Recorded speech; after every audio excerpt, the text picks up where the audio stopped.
Hello दोस्तों, जानकारी से भरे हुए इस YouTube चैनल पर आप सभी का फिर से स्वागत है।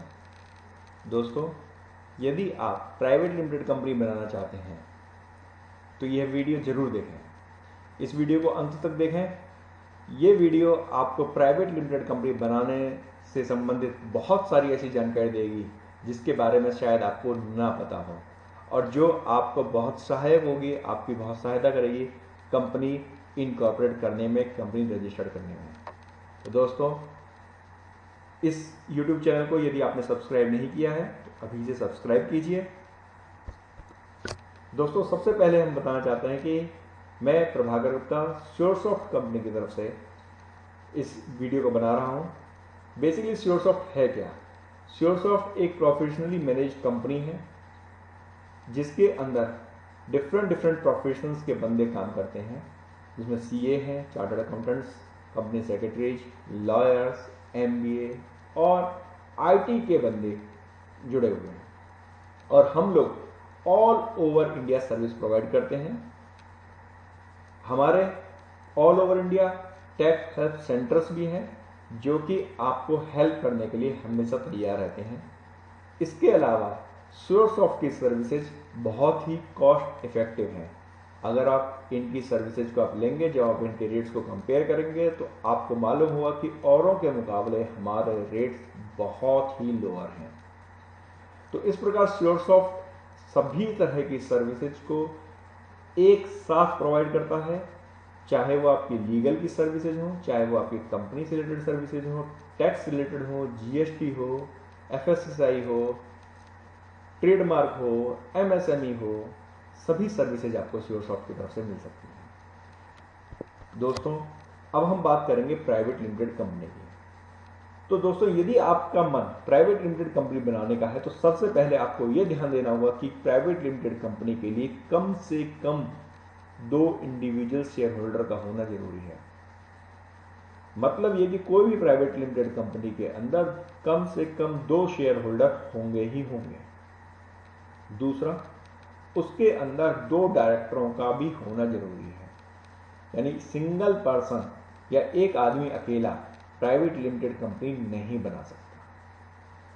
अब ये जरूरी नहीं है कि प्राइवेट लिमिटेड कंपनी के लिए जो 2 व्यक्ति हों वो अलग अलग अननोन पर्सन हों। ये घर के 2 मेंबर भी हो सकते हैं। इसीलिए प्राइवेट लिमिटेड कंपनी को क्लोजली हेल्ड या फैमिली कंपनी भी कह देते हैं। साथ ही डायरेक्टर और शेयर होल्डर अलग अलग व्यक्ति होने भी जरूरी नहीं है, वो एक ही व्यक्ति दोनों काम कर सकता है। यानी कि सपोज मैं इस कंपनी का शेयर होल्डर हूं तो मैं ही उस कंपनी का डायरेक्टर भी बन सकता हूं। तो शेयर होल्डर और डायरेक्टर दोनों एक ही व्यक्ति हो सकते हैं। तो इस प्रकार यदि 2 व्यक्ति हों तो वो शेयर होल्डर तो होंगे ही होंगे, साथ ही वो डायरेक्टर भी कंपनी के हो जाएंगे। अब इसमें एक चीज और ध्यान देने की है कि यहां पर जो मैक्सिमम शेयर होल्डर हैं वो 200 होते हैं, 200। 200 से ज्यादा आप शेयर होल्डर नहीं रख सकते हैं। इसी प्रकार डायरेक्टर्स की जो लिमिट है वो 12 है, 12 है। 12 से ज्यादा डायरेक्टर एक प्राइवेट लिमिटेड कंपनी में नहीं बन सकते। एक और इसके अंदर खास बात होती है कि यहां पर जो ओनर की लायबिलिटी है वो उसके शेयर की वैल्यू तक ही सीमित होती है। बेसिकली अगर आप देखें, कंपनी का नाम था प्राइवेट लिमिटेड कंपनी। लिमिटेड का अर्थ होता है कि आपकी या ओनर की या शेयर होल्डर की जो लायबिलिटी है सिर्फ और सिर्फ उसकी जो शेयर कैपिटल है उस अमाउंट तक ही होती है। उसके अलावा इंडिविजुअली यदि उसने कहीं कोई सिक्योरिटी या श्योरिटी दी है तो अलग बात है। अदरवाइज गवर्नमेंट या कोई भी संस्था उसकी कंपनी के शेयर होल्डर से उससे ज्यादा पैसे रिकवर नहीं कर सकती है। और जो कंपनी के शेयर होल्डर होते हैं वही कंपनी के ओनर भी कहे जाते हैं। अब प्राइवेट लिमिटेड कंपनी के साथ बेनिफिट्स क्या क्या है?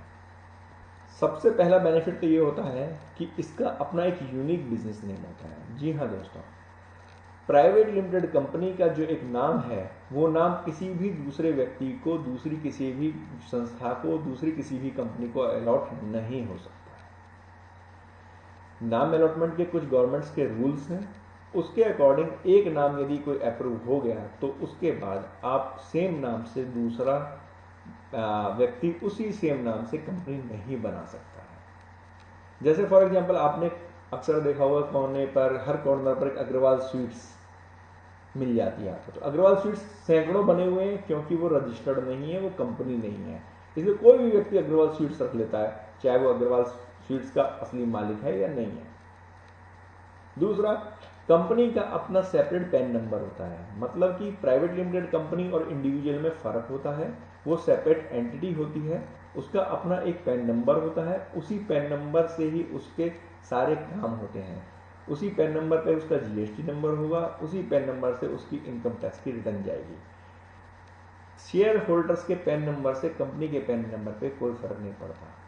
तो जैसा मैंने अभी आपको पिछली स्लाइड में भी बताया था कि लायबिलिटी शेयर होल्डर की उसके शेयर्स तक ही, शेयर की वैल्यू तक ही लिमिटेड होती है। तो उसका रीजन यही है कि शेयर होल्डर का पैन अलग है और कंपनी का पैन अलग है।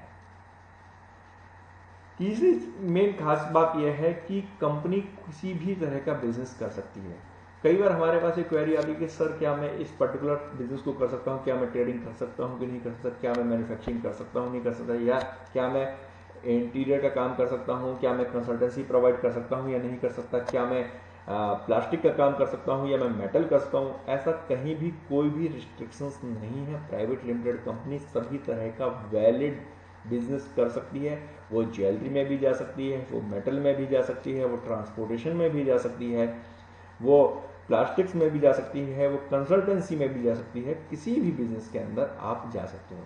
हाँ, एक चीज़ जो है कि वो बिजनेस एथिकल होना चाहिए। अब चोरी चकारी के बिजनेस में नहीं जा सकते। No limitation of business turnover. Private limited company के टर्नओवर की कोई भी लिमिट नहीं है दोस्तों।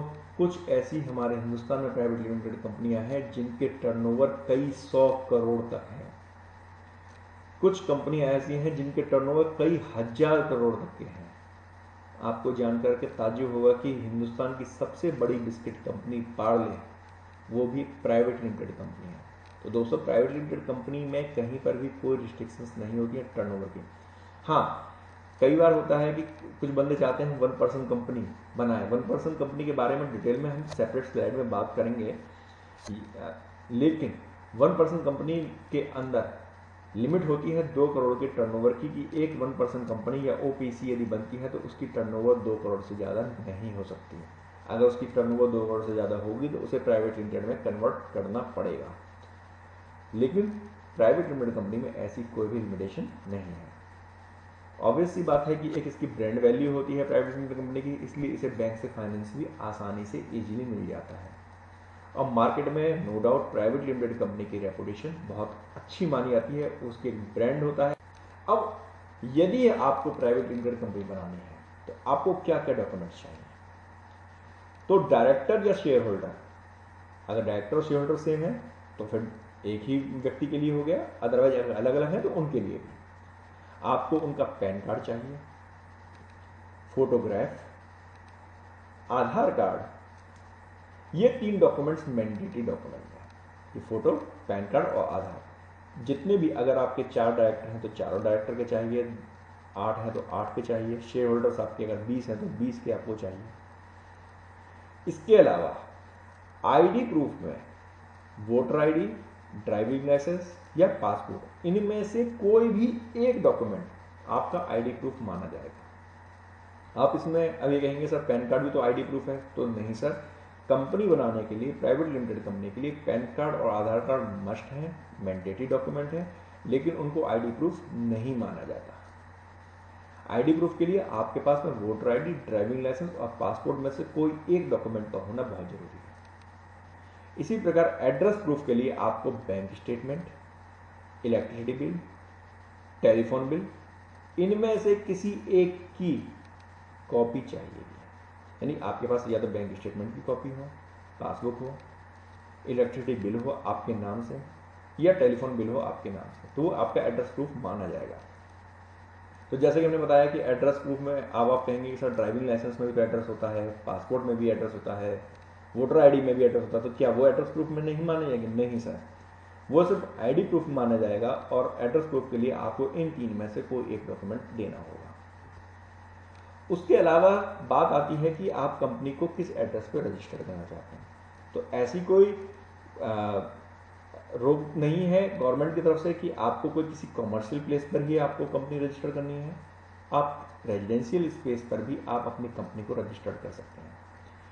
बेसिकली हमारी सलाह ये होती है कि आप कंपनी उस जगह पर रजिस्टर करें जहाँ पे आपके डॉक्यूमेंट्स प्रॉपर मिल सकें, आपकी अप्रोच में हो, आपके कंट्रोल में वो जगह हो, क्योंकि जितने भी डॉक्यूमेंट्स गवर्नमेंट्स की जितनी भी कॉरस्पॉन्डेंस होंगी वो आपके रजिस्टर्ड एड्रेस पर ही होंगे।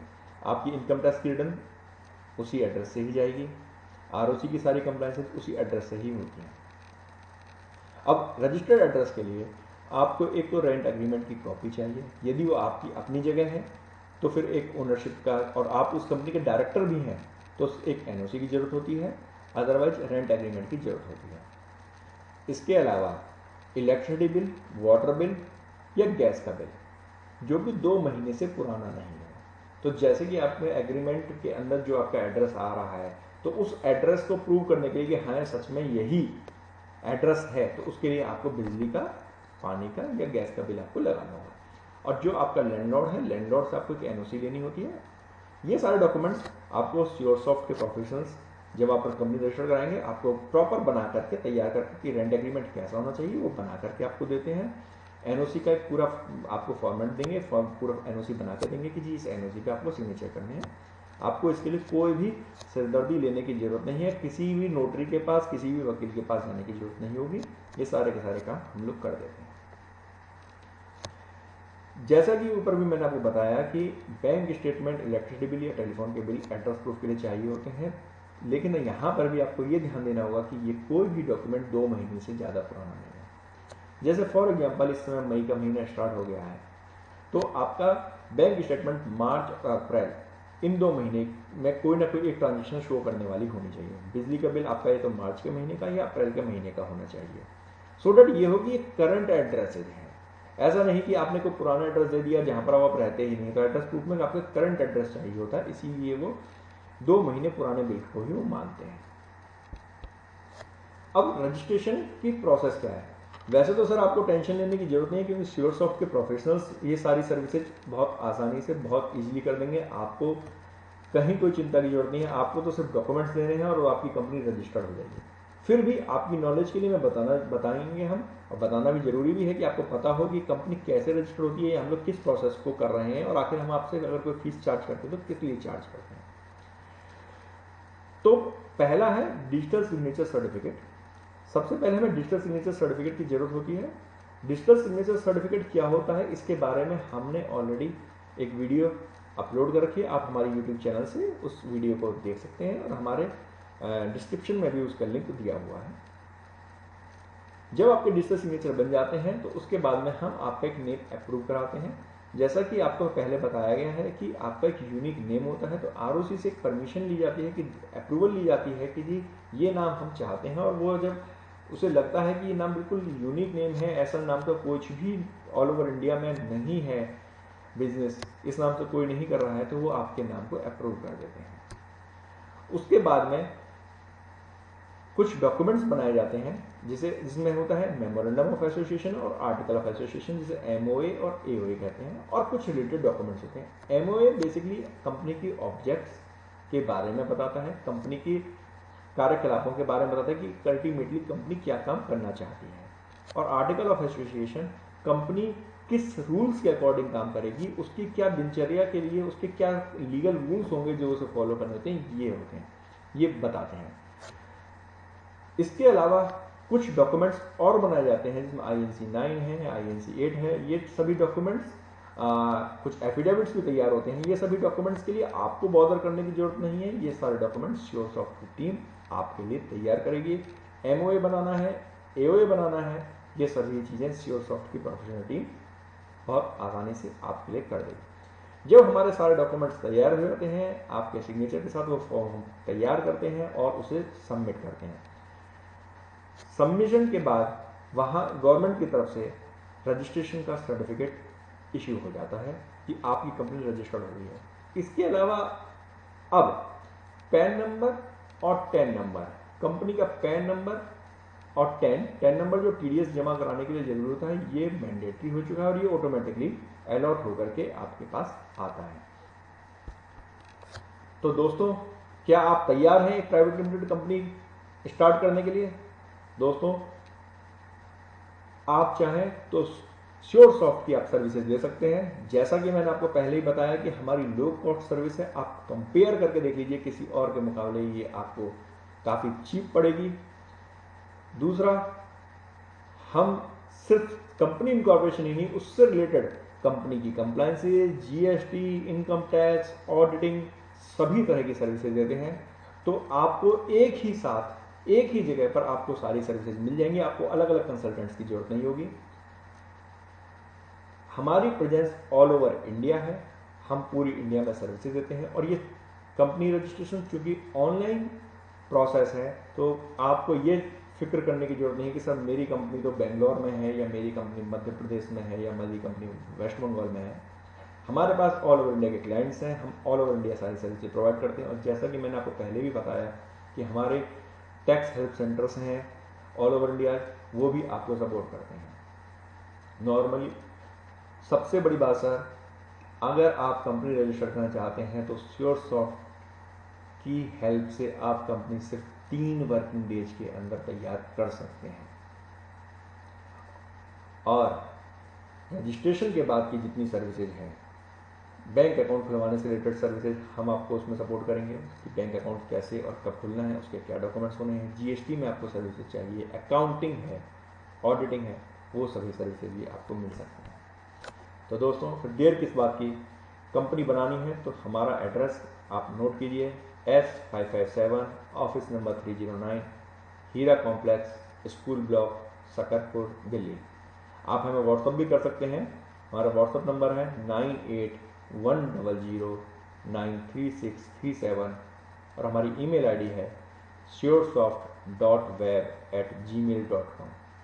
दोस्तों, आप हमें हमारे यूट्यूब चैनल पर भी हमें देख सकते हैं और हमारी कई वीडियोज यूट्यूब चैनल पे कंपनी से रिलेटेड, जीएसटी से रिलेटेड आपको मिल जाएंगी। आप वहाँ से आप गाइड जरूर लीजिए। कुछ भी काम शुरू करने से पहले एक बार वीडियो को जरूर देखिए, उनके बारे में समझिए। Thank you.